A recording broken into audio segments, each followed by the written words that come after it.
My name is Lexone Leluo. I am from the small country of Samoa. I want to share you the positive and negative from being young and to be now.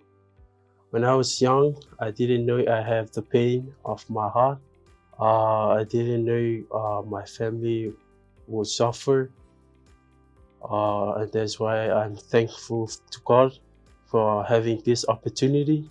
And I thank our governments, our people in Samoa for sending us here in this country. I thank Dr. Sanjay Kumar for the treatment and for everything. And thank you for all the way that you give to me. And thank you all of staff in here in this hospital. Thank you the President of International, Radhe Mohan, for the opportunity that why we're here. Thank God and God bless. Thank you.